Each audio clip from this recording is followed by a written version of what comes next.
ওকে, আজ দেখব কিভাবে আমরা আমাদের local host, that means xampp সফটওয়্যারে আমাদের লোকাল হোস্টে কিভাবে আমরা ওয়ার্ডপ্রেস ইনস্টল করতে পারি।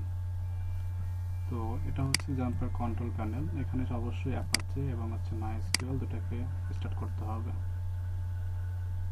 ওকে, এবং স্টার্ট করব আমাদের যে এক্সপ্লোরার, অর্থাৎ যেখানে আমাদের ফাইলটা আছে, অর্থাৎ আমাদের যে htdoc ফোল্ডার বলি, সেই htdoc ফোল্ডার ওপেন হবে এখানে ক্লিক করলেই।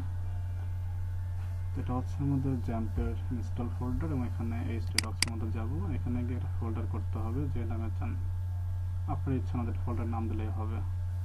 ঠিক আছে, আমি নিউতে ক্লিক করে ফোল্ডার নাম দিচ্ছি সাপোজ প্র্যাকটিস। ওকে, তো প্র্যাকটিস ফোল্ডারের মধ্যে আমাদের এখন ওয়ার্ডপ্রেস লেটেস্ট ভার্সন সেটাকে আনতে হবে। সে কীভাবে আনতে পারি আমরা? তার জন্য যাব গুগলে গিয়ে জাস্ট সার্চ করব ডাউনলোড ওয়ার্ডপ্রেস অথবা wordpress.org। এই সাইটে সরাসরি গেলেও হবে, এই যে wordpress.org। তো এই লিঙ্কে গিয়ে আমাদের দেখেন লেখা আছে ডাউনলোড অ্যান্ড ইনস্টল। এখানে যাব, ডাউনলোড দেব। তো কিছুক্ষণ সময় লাগতে পারে এবং এটা আমরা ডাউনলোড করে ফেলবো। তো কিছুক্ষণ টাইম লাগবে, দেখাচ্ছে 1 মিনিট। এটা ডিপেন্ড করে নেট স্পিডের উপরে। তো ডাউনলোডটা হয়ে যাক, প্রায় শেষ দিকে ডাউনলোডটা। তো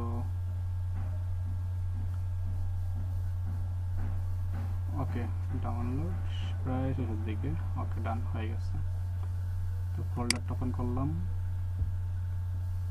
এই ফোল্ডারটা কাট করতে হবে। কাট করে নিয়ে যাবো কোথায়? আমাদের যে এখানে xampp আছে, অর্থাৎ লোকাল লিখছি xampp, তার মধ্যে htdocs, তার মধ্যে নতুন যে ফোল্ডার করছি প্র্যাকটিস নামে, সেই ফোল্ডারের মধ্যে গিয়ে এই জিপ ফাইলটা পেস্ট করতে হবে। ওকে, এটাকে এক্সট্রাক্ট করতে হবে। এটাকে এক্সট্রাক্ট করে ফেললাম। এক্সট্রাক্টের জন্য কিছুটা সময় নেবে।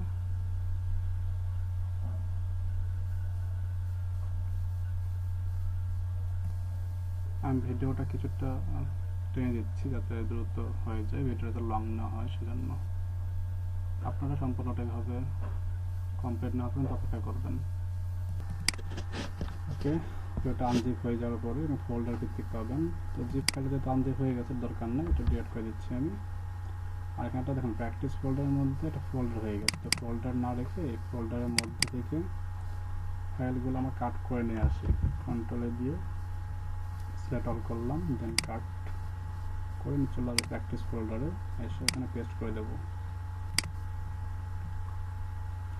এবং যে ওয়ার্ডপ্রেস 5.92 এটাকে আমরা ডিলিট করে দেবো, এটা লাগবে না।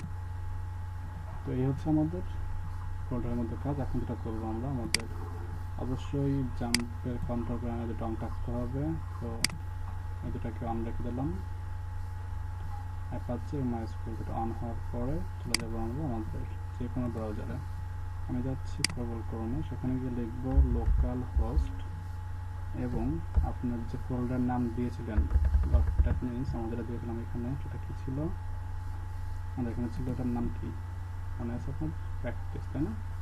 এখানে প্র্যাকটিস লিখবো, আবার PRACTIS প্র্যাকটিস লিখে হিট করলে আমাদের যে ইনস্টলেশন যে পদ্ধতি বা পেজ, সেই ইনস্টলেশন পেজ চলে আসবে। আচ্ছা, MySQL-টা অফ হয়ে গেছে, অন করে নিচ্ছি। ওকে, তো দেখুন চলে আসছে WordPress setup configuration. Language choose করবেন। তো আমি এখানে ইংলিশ দিয়ে কন্টিনিউ করছি। আর বলছে শুরু করার আগে 4টা জিনিস লাগবে: database name, user name, password, host, এই 5টা বিষয় আমাদের দিতে হবে। ওকে, তো লেটস গো। ডাটাবেস নেম দিতে হবে। তো ডাটাবেস নেম দেওয়ার জন্য যেহেতু লোকাল হোস্ট, সেহেতু আমাদের ডাটাবেস নেমটা তৈরি করে নিতে হবে লোকাল হোস্ট /php myadmin, অথবা আমাদের xampp ফোল্ডার যেটা MySQL লেখা, তার ডান দিকে লেখা আছে অ্যাডমিন, এখানে ক্লিক করলে সেখানে আমাদের লোড দিয়ে দেখা যাবে। কি সমস্যা হচ্ছে কেন? ওকে, বন্ধ হয়ে যাচ্ছে। যাই হোক, php myadmin দিয়ে আমরা এন্টার করবো, তাহলে সে আমাদেরকে নিয়ে যাবে অ্যাডমিন প্যানেলে।